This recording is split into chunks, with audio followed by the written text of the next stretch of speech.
Fala, pequeno pôneis! Tudo bem com vocês? Eu sou o Nathan e esse é o canal Física para P10. Estou aqui hoje para ajudar vocês do segundo ano com o conteúdo do PET, volume 4, semana 3. De que a gente vai falar no vídeo de hoje? A gente vai falar sobre as ondas, a introdução ondulatória. Primeiro a gente vai ter uma visão geral, depois a gente vai aprender a classificar essas ondas e os elementos dessas ondas. Bom, o que é uma onda? Uma onda é uma perturbação que se propaga pelo espaço.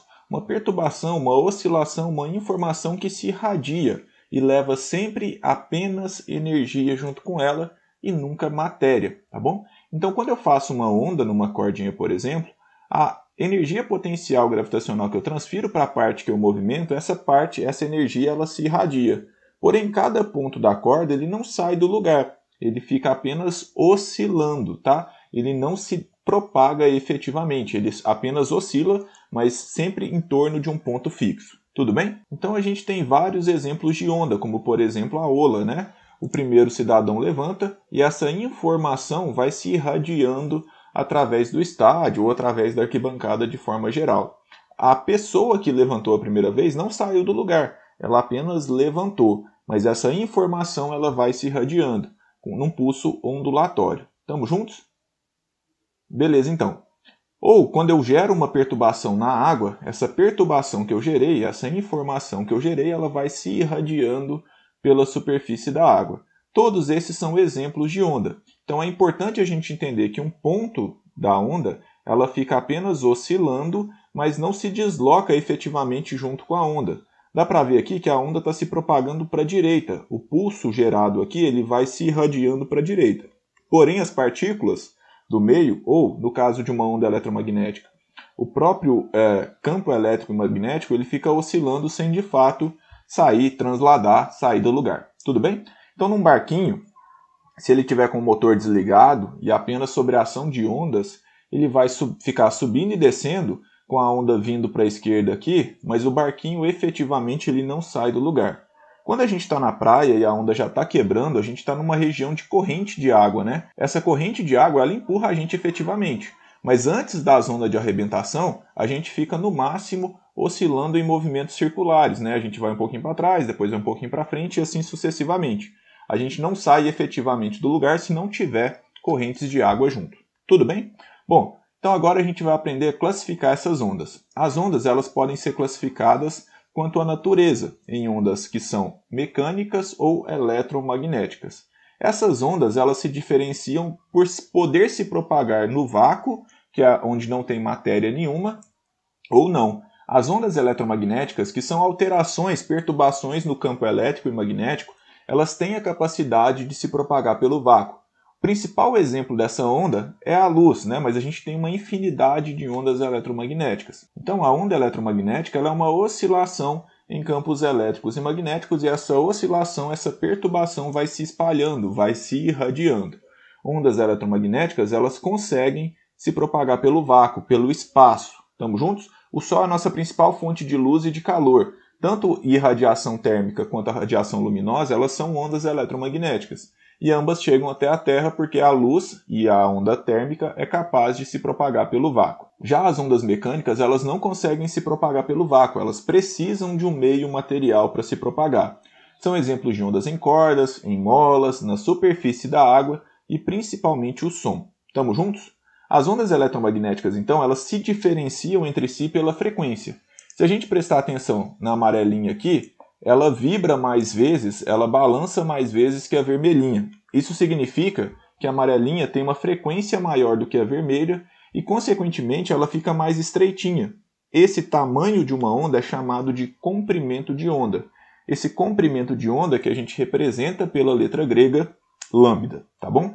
Então esse y de cabeça para baixo ele tem o nome lambda, mas ele significa o comprimento dessa onda. Então, as ondas eletromagnéticas que existem, elas se diferem pela frequência.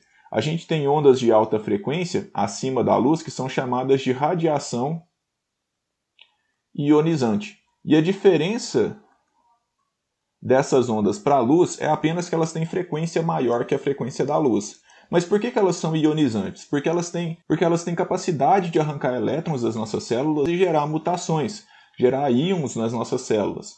E aí elas são perigosas da gente ficar exposto por longo tempo. As outras radiações, elas são radiações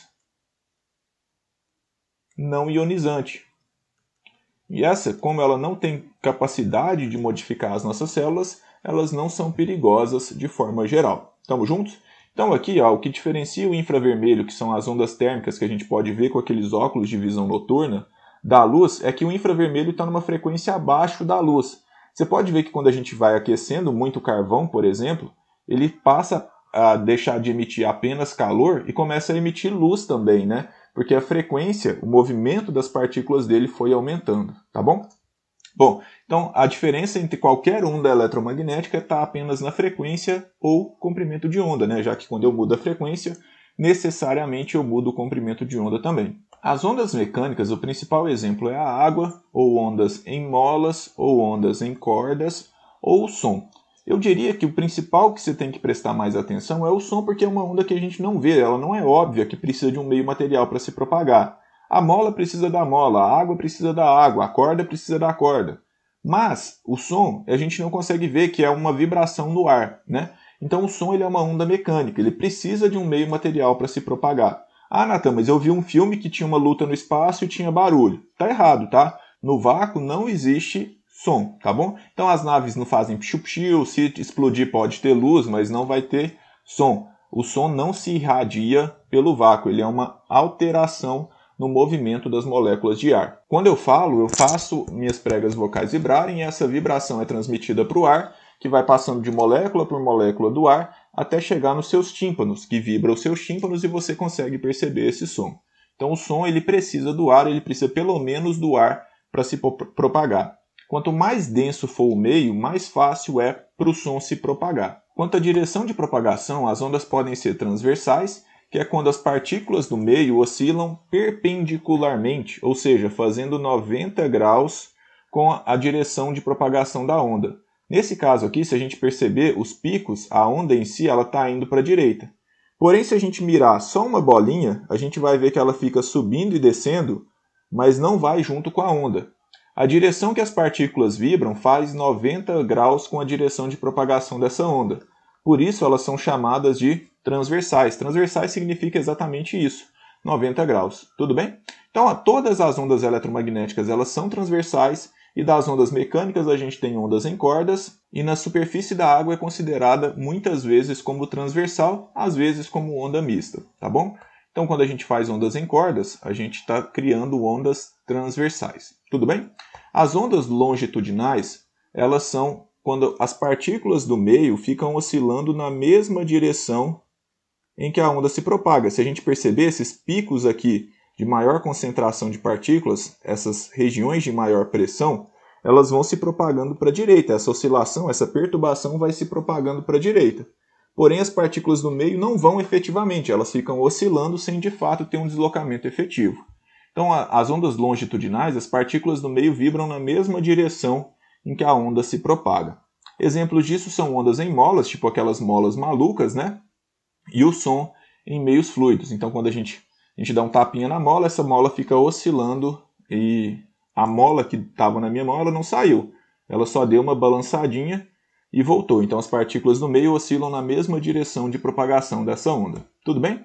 Agora a gente vai ver os elementos de uma onda. Os elementos de uma onda são as características que definem uma onda, né? Quando a onda vai se propagando, ela fica se repetindo de tempo em tempo. Então a gente pode falar de período e de frequência. Período é o tempo que leva para a onda se repetir, ou seja, para ela realizar uma oscilação completa. Uma partícula do meio vai descer e vai subir até aquela posição durante um período.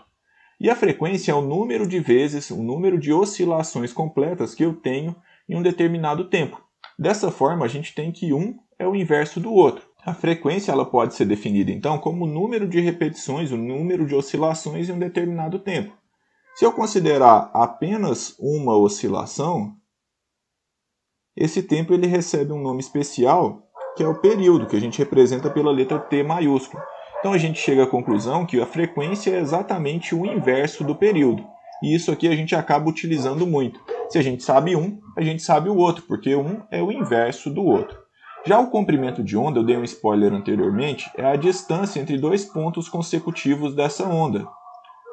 Que a gente representa pela letra lambda, né? Posso medir entre duas cristas, ou entre dois vales, esse comprimento sempre vai ser o mesmo. Se eu pegar um ponto intermediário aqui, eu tenho que tomar cuidado, porque aqui eu tenho um ponto intermediário descendo, essa onda só vai se repetir aqui no ponto intermediário descendo. Então aqui eu tenho um comprimento de onda, que é exatamente do mesmo tamanho que os outros lá. Tudo bem?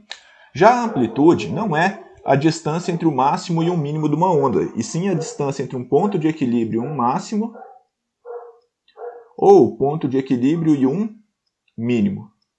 Então a amplitude ela é sempre do ponto de equilíbrio, do ponto central dessa onda, e um máximo e um mínimo. A amplitude está relacionada à oscilação do meio em si. Bom, e falando da velocidade de uma onda, a velocidade de uma onda ela é definida, ela depende apenas do meio de propagação. Então, se depende só do meio de propagação, se essa onda não muda de meio, ela vai se propagando, se irradiando sempre com a mesma velocidade.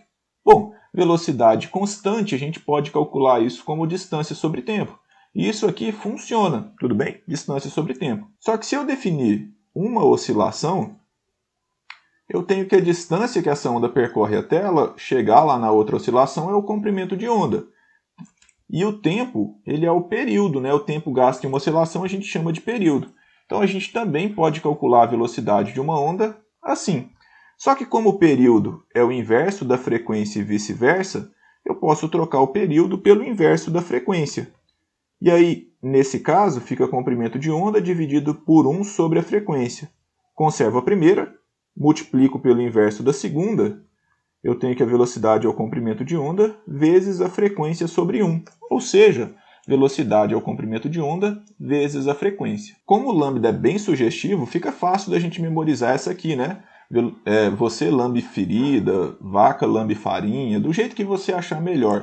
Só não se esqueça que é velocidade, comprimento de onda e frequência. E isso aqui vem da ideia base de uma velocidade constante, que é a distância sobre tempo. Tranquilo? Bom, pessoal, esses são os pontos mais importantes dessa semana. Espero sinceramente ter ajudado vocês. Se eu ajudei, peço que se inscrevam no canal, compartilhem com seus amigos para que a gente possa ajudar mais pessoas. Então é isso, pessoal. Feliz Natal. Até mais. Tchau.